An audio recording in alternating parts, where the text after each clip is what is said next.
song time. Here we go. Woo woo!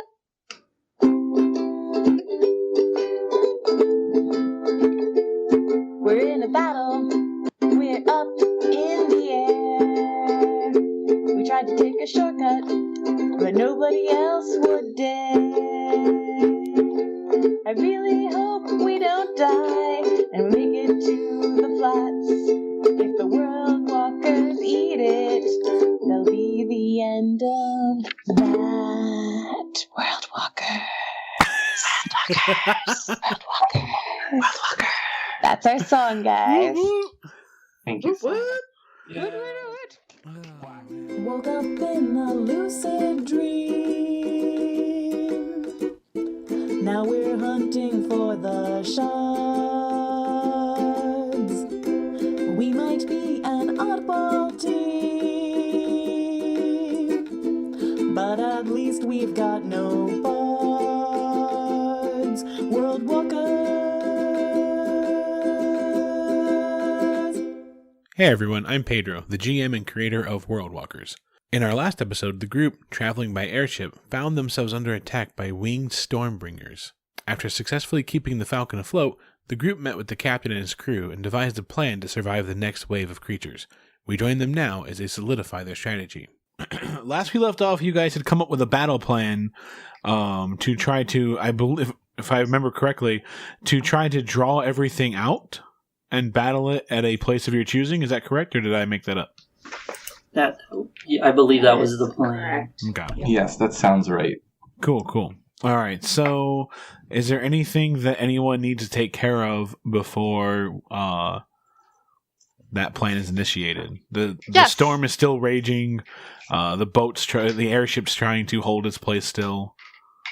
Yeah. First question is this? So we're entering through. I'm assuming sort of like a narrow, high-rise cliff area. Is that the whole story? That we took a shortcut through, like this passageway that's bordered by cliff walls. Yeah, you went into. On both sides? Yeah. And I gotta look up the name because I think it was Wesley kept fucking changing the name of the mountains, and now I'm terrified that I'm gonna get them wrong. Because you kept calling them the Derongo Mountains. Derongo. Yeah. The Derongo Cavern. Yeah. So my question is, the raging storm, is it in front of us? Is it above us? Is it all around us? All around. Okay. So... It kind of... Derongo. Yeah. Yeah. So while everybody was making the preparations, Vasa obviously would have been supervising, walking around a little bit, but she also would have been kind of looking into the caverns, and she seems to be thinking. And then finally, she would have turned around and sort of looked to her group members and sort of like motioned them closer, and then especially seems to be trying to get Brummelstone to come closer to talk privately in a corner. Away from Clayborne as well? Away from Clayborne. Okay. She's been quite subtle about it. Yeah. Well, I mean, once they're sort of privately in a corner, Vasa looks at everybody and she would say, regardless of how this battle goes, we shouldn't press forward. We have the stone here. Forward is another 2 trips and a possible 3 trips back with unknown dangers. We have Tompkins back on your city, grandmother. We can't afford to go forward. We don't know when the nightmares might catch up to us or Tompkins without us. We can't go forward. We need to turn back regardless of how this battle goes. And Brummelstone, you need to be the one to tell Clayborne this. It makes sense. Wait a second. I wanted to see my daughter, Coco. She lives in Costin. I thought the plan was we go there, we show it, and then we just take it. The shard to the artist. That's the it and the object of the action show. It's a great plan, and I still like it. Come on. What's the point of fighting all these Dodongos? I guess that's what the main problem we have is that we're pressed for time. Like, we don't know how long it'll take before nightmares will start showing up and attacking Tompkins. Yeah. If he's without the shard, though, isn't he safer? Because he was there, left 2 weeks, and he never saw anything, and left again. Oh, do we know that they're following the shards? That's the supposed, we should, either way, we should stay with the shard. but getting Tompkins and then moving on is more pertinent than showing the artist something, If the artist couldn't draw, the artist couldn't draw. It's no fault of inspiration. Yeah. They should just go for a walk instead of relying on the shark. Fine, but I really don't want to cross. What's her name?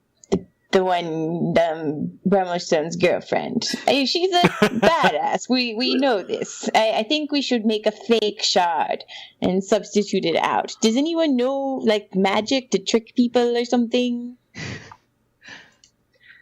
I'd be concerned of trying to trick her would cause her to not align with our cause. Yes, let's see if we cannot get through this battle. And let me try to talk to her, and we'll see what we can do. I mean, I think probably the best is actually to get to the main city and then just take a ship back, which is another week, but Tompkins can survive 2 weeks. Surely he'll be okay. But maybe we should focus on the battle at hand. Yeah, the raging storm around us. Yeah.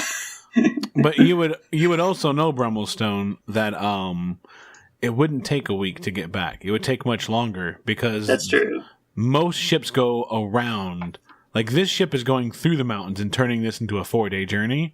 Okay. Other ships, like as you heard earlier, they go it takes a week and a half or 2 weeks to get back because they go clear around the mountains. All I know is that it contains dangers, and dangers that we don't need to face. The shard is here. The captain even owes us a trip. He said so as much himself when we saved him from these creatures. There is no reason to press forward. I'm sorry, grandmother. I know you love your grandchildren very much. There's no reason to press forward and risk our lives when what we came for can be easily turned around and returned to the main city and with Tompkins.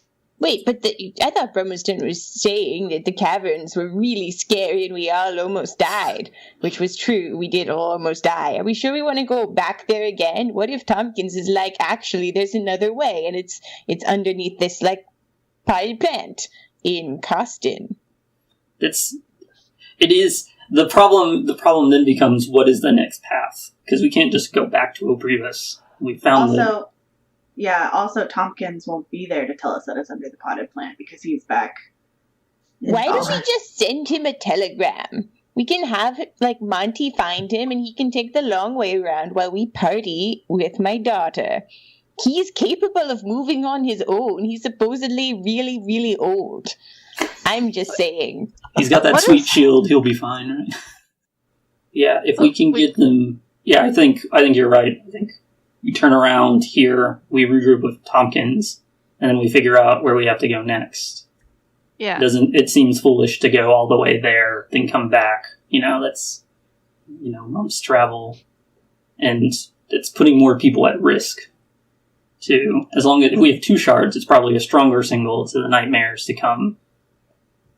We really need to figure out a way to convince Clayborne because we need her on our side, as far as I'm concerned. She's a formidable warrior, and she knows, her expertise is invaluable to us. Roberto is right, as always. Well then, Master Dwarf, wax your beards and get to it. This is not my first rodeo. I will do my best. What's a rodeo? It's the insinuation he's going to ride her. Yeah. Oh my god! Oh my god! Roberto turns to the party. Is that a euphemism? Look, it's the old dine and dash, man. Just lure. She wakes up. There's no shard by the bedside. Lovely note. I had a great time. See you later. Oh my god! Gotta put her in a coma first. All right, let's go. Yeah, She's lucky she'll have my kid. Yeah. Anyway, Brummelstone classic. Okay. This is clearly... Your name's not even Hammerstone? That's a moniker you've adapted? Yeah. You adopted? Oh my god. This is what... Okay. But yeah, so after Brummelstone and Vasa have this sort of nod and agreement, Vasa clamps Brummelstone on the shoulder solidly and then pets Ertleby on the shoulder consolingly. Don't touch me. Oh, grandmother. Okay, fine, touch me. And then she pets her again. And then she kind of stands up straight. She's like, well, first we have to survive this battle. Yeah, what's the plan again? I forget. We're going to hide the ship somewhere on the ground and then do a dance and summon them. Didn't Clayborne have lots of ideas? So if I remember it, we're going to land on the ground. Tin's going to throw up her lightning javelin like a fishing lure. They're all going to come. And then we're going to shoot nets at them. Because the dwarven engineers have net, not guns. Because it's illegal to build guns. That's right. And then so they're all led by the one. So we take out the leader and maybe the other ones will just kind of fly off or will at least be weaker. So let's get to fighting. Yeah, do the fighting, but Ertleby's going to sidle over to Brummelstone and kind of jab him and just be like, "Oh, wait, I just want to see if it's possible. Can I borrow Raven to Furious? What do you want with him? Just to send a message and make sure Tompkins is still alive. Okay, make a new one. 3 Raven. How far can you send that Raven? I mean, he can exist just within his own world, can he? I think so. I think you can send him away. You just don't, after 100 feet. You don't have any contact with him. Yeah. It's a risk. How about if we make it through this battle and we determine a better plan, we'll send Tompkins a note with the plan. I think that's a good thought. I will take a moment to find Clayborne.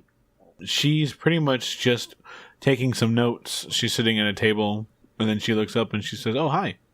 I just wanted to say that if we don't make it through this battle, I have traveled many worlds, and I've never seen anything as beautiful as you." Aww. Smooth talker. Thank she you. kind of looks around. And that Brummelstone nods gently, goes and flings his hammer over his shoulder and takes off. So she's, you can tell she's pretending to write. Like she's like, like the motions are getting like broader and broader. It's just like, yeah. She looks a little flustered. All right. So within an hour, preparations are set. The dwarves have their not gun net cannons ready, and they're going to try to line them up and help you as best they can. They're going to keep the ship as close as they can and assist, but they can't promise anything. Before you go, Clayborne says, "Okay, so one more time, how are we bringing them to us? Did you guys decide which way you wanted to go with that?" Tin would raise her hand and just be like, "I have a magical weapon that can summon a bolt of lightning. I will summon it in a direction that we choose, which I believe is up. And once they come, so that's me." Well, I know there was an idea about throwing it away from us, but we're not doing that, right? No, we're not. All right, so she's all ready to go, and then before the ship comes close to land, one of the dwarves comes up, and he's gone into one of the cases nearby, and he hands each of you a potion, the same potion that he handed you earlier, and he says, "These are the last of our potions. Only use them if absolutely necessary. You're not going to be able to beat them in the air, so don't drink them just to meet them in the sky." All right, so the captain comes back over to you guys. He says, "Are you guys ready?" He's holding onto his hat as the winds are picking up. He finds a nice kind of mostly even area, brings the ship down, throws ropes over the sides, and you guys all descend the ropes and take position. The rain is beating down on you. The storm is at its worst so far. Like, as soon as you guys get off the ship, they pull back and lower a little bit. Maybe they're trying to get out of sight. Well, Tin she's a little nervous because obviously you're just like calling attention to us and bringing the fight to you. So she kind of looks to the group for a little bit last minute approvals and nods, kind of like, and then she'll raise her javelin up and she'll just be like, because she has to do a word of power. So, oh yeah, did you decide on the word yet? Nope. We'll do it live. Weed. Maybe like 360 no scope. Yeah. I should say Thundercats. Okay. Oh my God. Thundercats!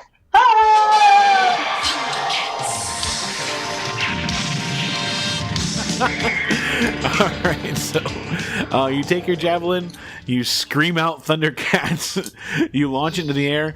As soon as it leaves your hand, you can see that it just kind of bursts and rips into a complete bolt of lightning that arches up and streaks through the air about 120 feet and fills the sky with a bright burst.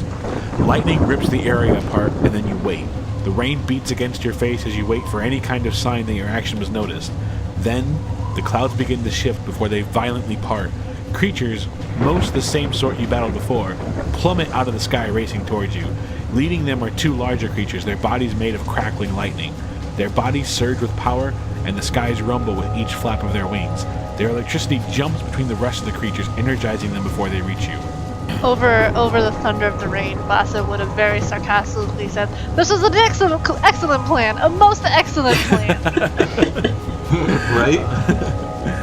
No. There's another flash of lightning, and then it's Roberto's turn. Oh, so we're doing this. Do it. Time to fight, eh?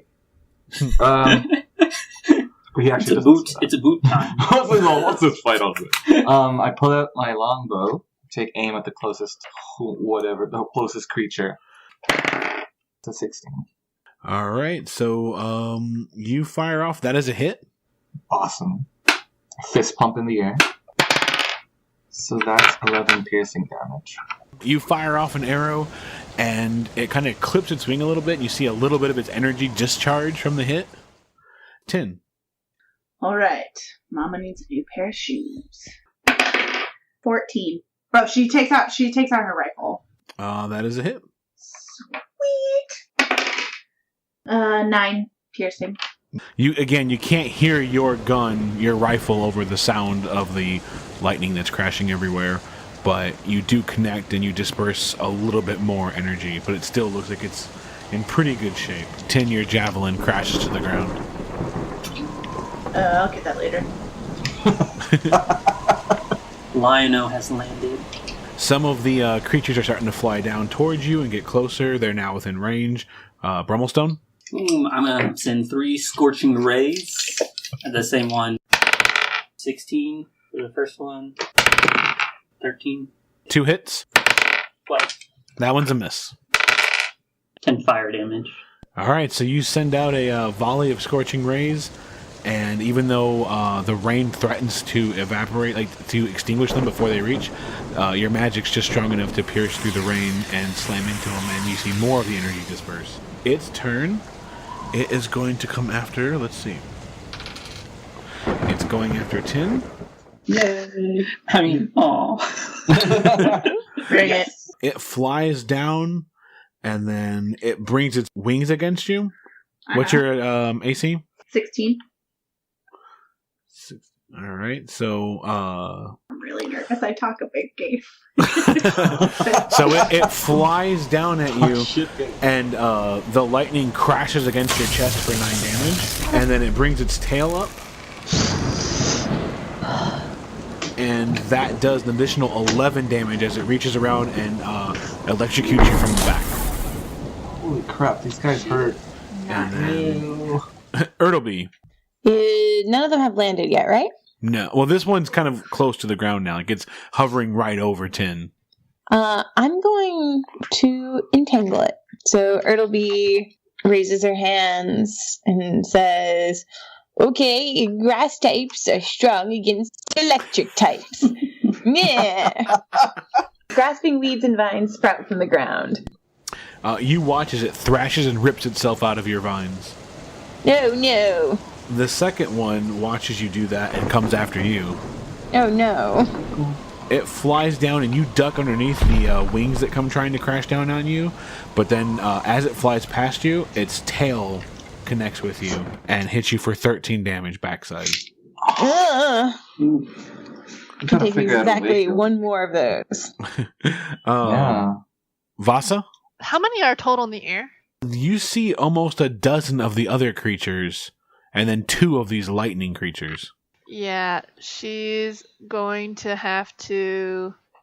She's gonna go for the one that everybody else has already been attacking, the one that's hovering over Tin, since it's close to the ground. She's gonna take out her scimitar and her short sword to try to physically attack it. All right. Scimitar is a 9 + 6, 15. That is a hit. Okay, let's. Boom. And short sword, let's see, is a 5, so that's not a hit. No. All right. So scimitar damage is 2 + 4, that's 6. Sneak attack, 2 + 5, and then after that she's going to use her cunning action to leap back, disengage with this creature, but also position herself defensively in front of Ertleby. All right. So you watch as Vasa runs forward, jumps up, and fearlessly, even though this thing is wrapped in electricity, she still jumps up and drives her weapons into it. You're worried at first that something terrible is going to happen when the metal meets the lightning, but Vasa, you discover that this creature, it looks like it's made of lightning, but it's really just surging with lightning, and you take careful aim to pretty much get it at a weak spot, and you get right in between some of the lightning, and then you watch her land, kind of roll back, and then take off and position herself between the other one and Ertleby. She would have shouted out, "They're flesh and bones, just like us!" as she rolls back. The rest of them come down. They're now within range, but they can't reach you guys. This is other fucking shit. Just like Space Invaders. Clayborne, she's going to start firing off arrows at some of the lesser ones. Oh, Clayborne, focus fire. Yeah, I was gonna say, Clayborne, get your shit together. I gave specific instructions. She fires off on a number of them, and you see that she's firing off at the ones that are going towards cliffside. Like maybe some of them saw the ship, so she's drawing them back this way. Like she fires off through the rain. Let them go. Let them go. Thanks, Clayborne. And then as they turn their attention towards her, the airship rises. The Falcon comes into view. As you can hear the cannons fire off, and The not cannons. the not cannons, the cannets. The cannets fire off, and yeah, they land 4 nets on those 4 creatures and bring them down. New round, Roberto? Sick.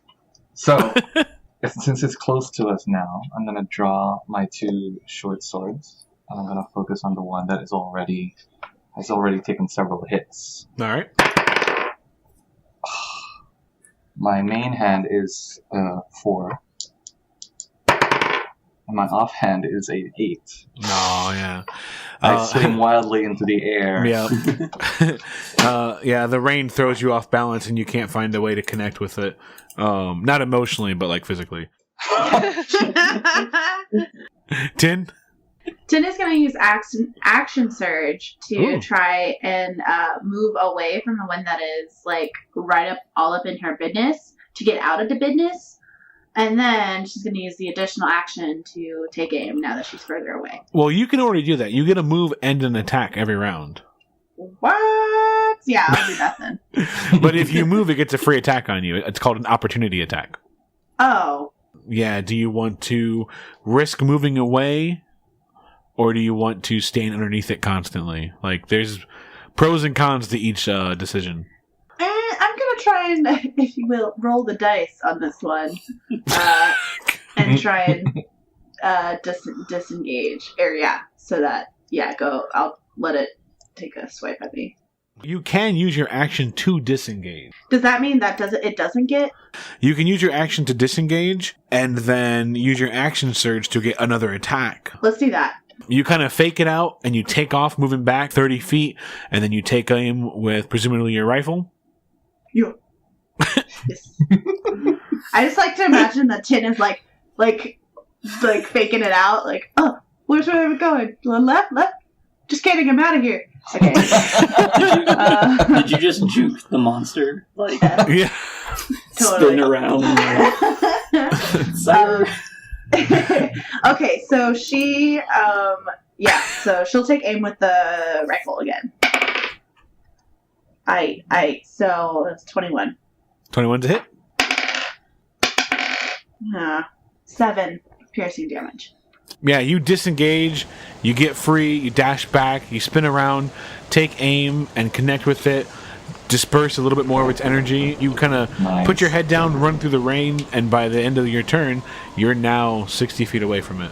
Roberto, one of the creatures is coming down on you. Its wings miss you, and then it brings its lightning tail into your backside as well for 7 damage. And then it's Brummelstone's turn. So I'm going to use Mills Acid Arrow at the one standing. 20. That's a hit. 9, and then it'll take 2d4 at the end of its next turn. So I throw up the orb, it, like, a hole opens, it turns into a hole, and outside of it shoots a giant green arrow just composed of acid. Nice. It just whams into its side. I'm taking over narrative now. As it screeches, as I make it just a little bit uglier. The lightning creature turns its attention, now that it's free from tin, on Brummelstone, and so it crashes its razor wings into you for 7 damage. Seems reasonable. And then it wraps its lightning tail around you. Give me a strength or dexterity roll to try to ungrapple. Alright, let's do some strength. Dice, I love you. You've always been good to me. 18 plus 2, 20. Alright. So its tail wraps around you, and right before it disperses electricity into you, you just rip it off, like rip it off of your neck and pull away, and it has nothing to connect to now. He's a dwarf after all. Yeah. Not today, Satan.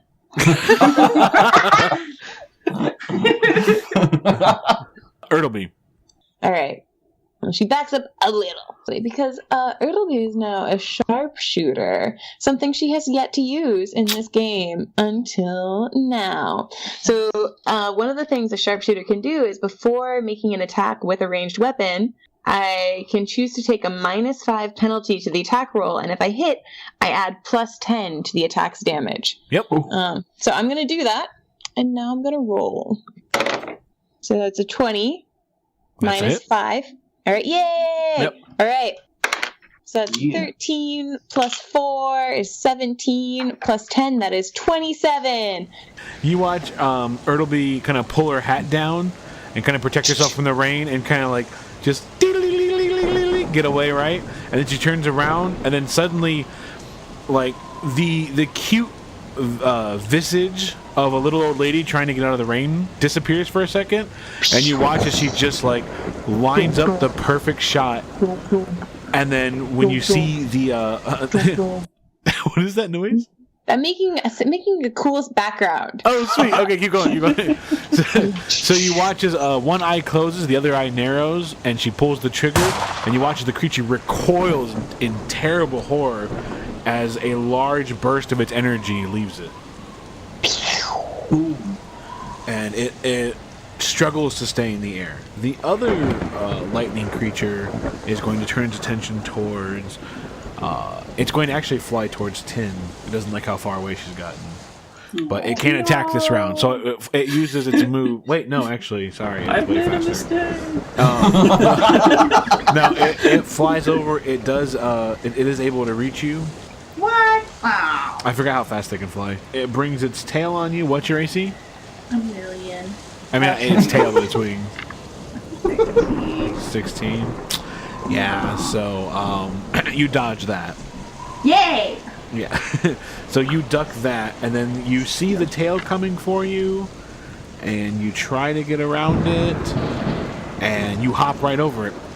Yes! I'm still juking. I'm still... And then it just lets out this terrible scream at you, and it looks like it's getting ready to change tactics. Vasa? Well, I'm going to use one movement to go after the one that's attacking Tin, the one the rest of us have been attacking. Yep. And I'm going to try to do my whole strikey. So that's 11 plus 6. That's 17. Yep. For the scimitar, and short sword is 14. Yes. Okay, so both of them hit. Scimitar and you're attacking damage. the fresh one? Oh the yeah, other no, one... I'm going after the Brimstone one. Sorry, oh, Tin. okay. Yeah. Sorry, Tin. Too bad. I'm going after the not fresh one.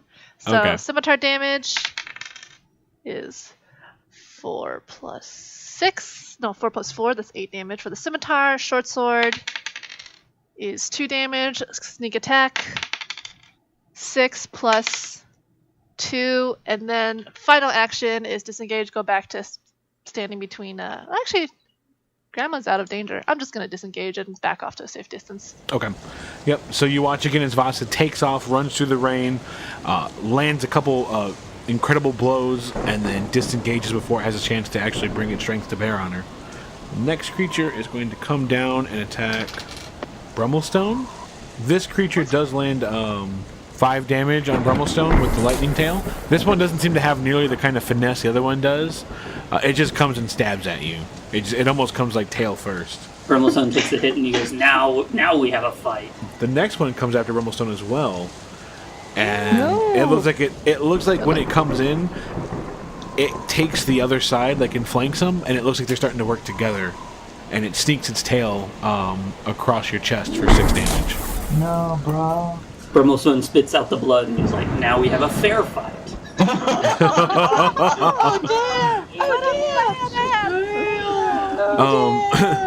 Clayborne looks at the ones that are netted, and she feels okay about it. So then, remember those, like, really ugly green boots that she was wearing? They were fabulous. She wore them well. She clicks the heels once, and then she takes off running way faster than you would expect somebody to be able to run. And as soon as she gets up there, she's got her scimitar, and she's trying to bring it against the creature's throat that are threatening Brummelstone. When did you first know you loved Dad? When I brought a scimitar across the throat of the creature that was threatening. How I Met Your Mother. She drops that creature immediately. She brings her scimitar out, and she does a couple quick hits against it, and then she takes the scimitar, spins it, and drives it up its throat, and then brings it to the ground and finishes it off with a critical hit. One of the other creatures that hasn't attacked yet, that's finally joining the battle, is coming after Vasa. It brings its wings against you and connects for 5 damage, but you're not letting the tail connect with you at all. The moment that wing crashes into you and cuts into you, you just kind of you roll with it and get out of the range of its tail. New round, Roberto. Basically, the way it is right now is you've got about 4 regular ones that are in active combat with you. And then you have what's left of the first lightning creature, and then a pretty fresh lightning creature who's now trying to attack. Oh, crap. Alright, the second one, that one was the one that Tin was attacking, right? Yeah. Have we damaged it at all? Nope. Oh, no. I haven't had... I haven't been able to use my stupid Colossus thing yet. What's Colossus? Colossus Layer, extra 1d8 damage if the creature is below max speed. When you do use it, can you do the Colossus scream from the old X-Men video game? I don't even know what it sounds like. Alright, it's not Russian. I'm doing it. So I run towards my brother, screaming the... I don't know how does it go? The Colossus scream. Position myself. I swear to fucking God, I'm gonna edit it in. I am going to find it and put it in the podcast. Yes. So, I run over to my brother, position myself between him and the severely damaged, gross, bloody one. Alright, so my main hand is 11, but my offhand is a 17. Alright, that's a hit. I do 9 piercing damage. And then, since that creature is below max HP, which is 7, so I have 12 in total. Wait, 9 plus 7 is 12? Is that Canadian math? Yeah. It's a metric system, guys. Metric damage. It did 12 Celsius damage? 10? Tin, seeing Ertleby use the sharpshooter thing that totally didn't escape her mind. She was like, "Oh yes, Do you have I'm it familiar too? with that." I am a sharpshooter. I'm gonna give this a go. If you fire in melee range, it's disadvantage. So can I move and then fire? Yep, it gets an opportunity attack against you. No. I'm gonna do it. Which one? Whatever. Can I move back, like, as if I'm, like, backtracking closer to the group again? Like, oh, Yeah, no, that was a bad decision. And then, Yeah. okay. Its lightning tail surges with electricity and then dives at you, but you're already in mid, like, psych out spin, and you get out of the way, and you move away about 30 feet. Line up your shot. Here we go. Aw, shit, son. He's gonna get fucked up. 16 plus 7. So, enough to hit him. Yeah, 18. That's a hit, yeah. Oh, yeah. 8 on that. And 5. Okay, so. Math. 13. 16. 26 damage. Nice.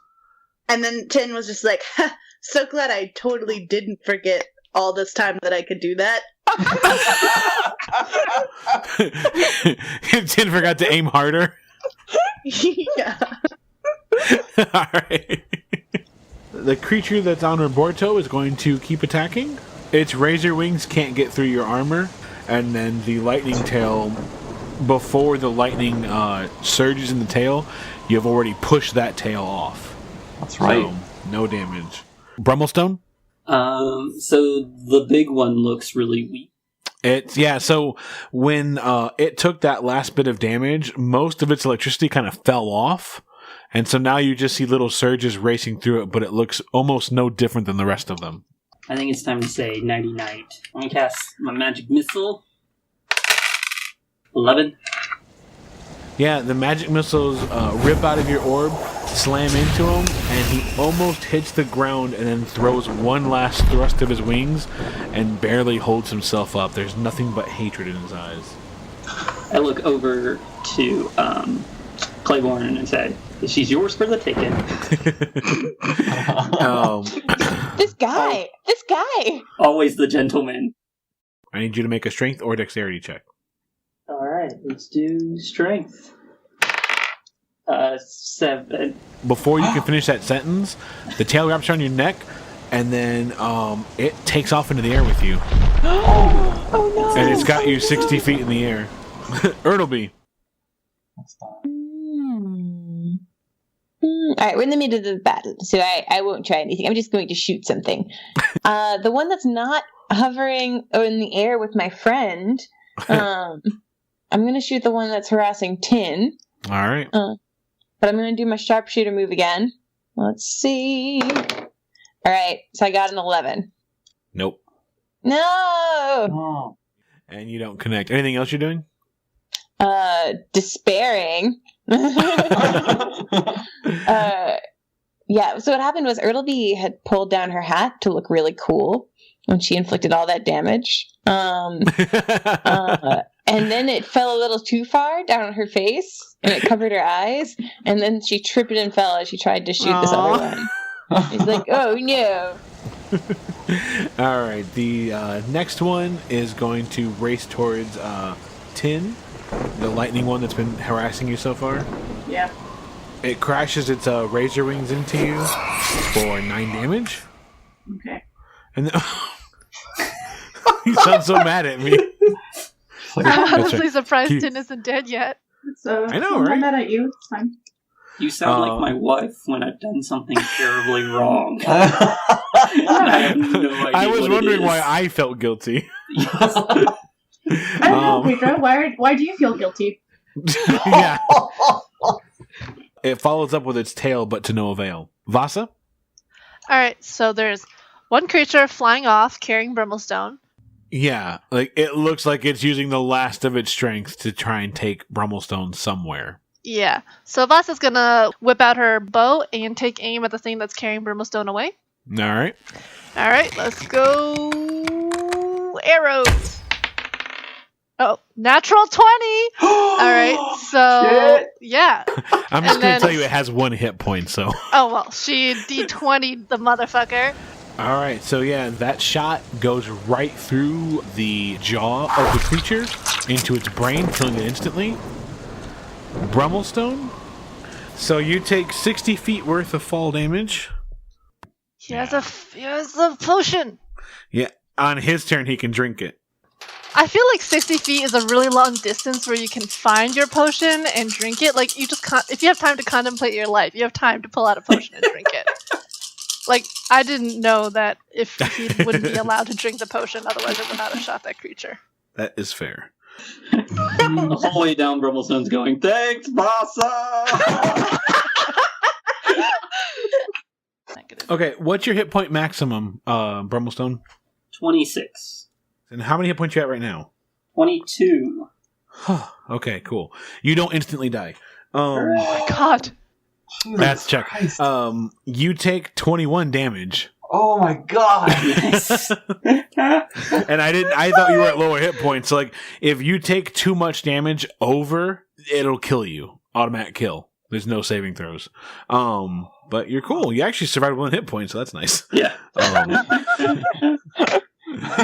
sorry, I really didn't understand the mechanics of shooting something down. We can laugh about this. He's still alive.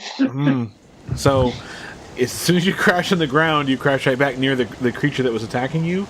It's going to, the regular creature. While you're on the ground, it gets advantage. God damn it. So it actually misses with the razor wings, but then it brings its tail to bear, and that is a hit. Or 12 damage. Oh my god! So the tail crashes into Brummelstone, the electricity disperses, and you watch as he shocks and then stops moving. As he comes to the door of death.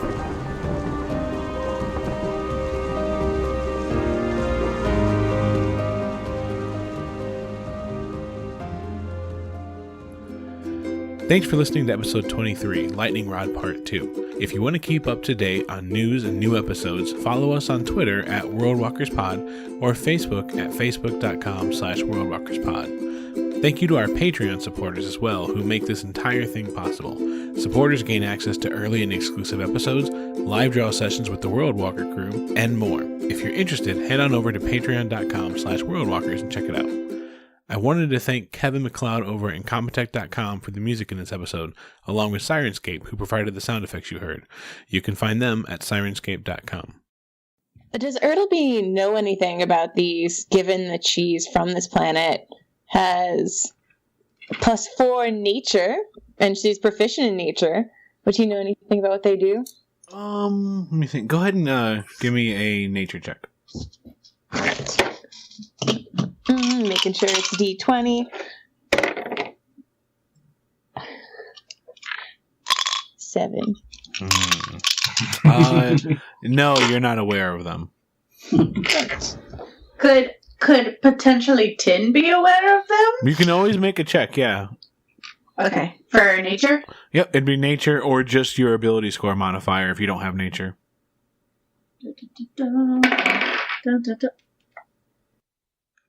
5.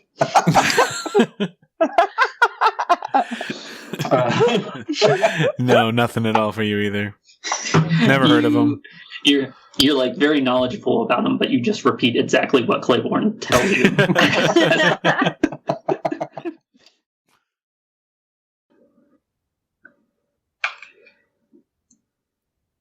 Alright, give me 1 second actually. Sorry about this. Something's weird about the app, and I want to make sure it doesn't screw you guys over. It's like critical hit, critical hit, critical hit. On us. It gave them a will lot accept more this hit hit. points than it should have, and I have to figure out. I don't want you guys to go against what they gave me. Oh no. 100. We're like, ooh, quarterstaff. 6 damage. I just noticed that real quick, and I was like, oh no. You're definitely not going to survive that. Also was right. It was a dangerous trip. Do you want a TPK? Because that's how you get a TPK.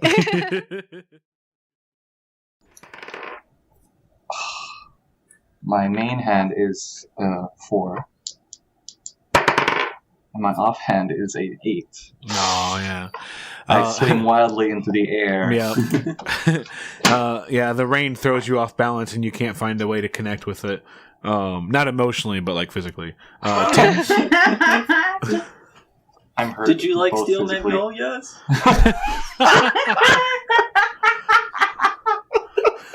Sugar Borjo, I was expecting a far different movie. This is a fucking chick flick. So these fleshlies. So you said it's a green arrow? It's like a snot arrow, or Like composed of acid. oh, okay. You can just Like a imagine liquidy. casting motion, just like putting like one finger on one Yeah. nostril. Is That's the hole actually- a nose? A giant, yeah. The orb becomes a giant nose, and it's not rocket. I don't want to know what that school of magic is. I love it. All right, It's- so it did 12 Celsius damage. I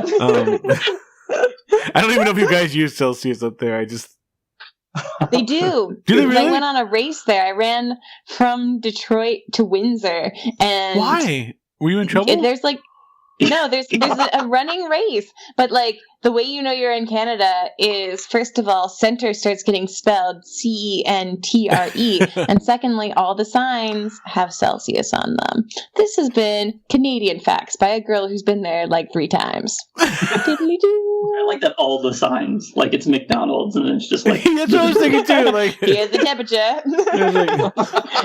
yeah, No, McDonald's it's Tim 32 Hortons. degrees Celsius. You Does go that mean and you guys are buy on all fire? your- I don't know the difference. Sorry, I keep thinking of more jokes.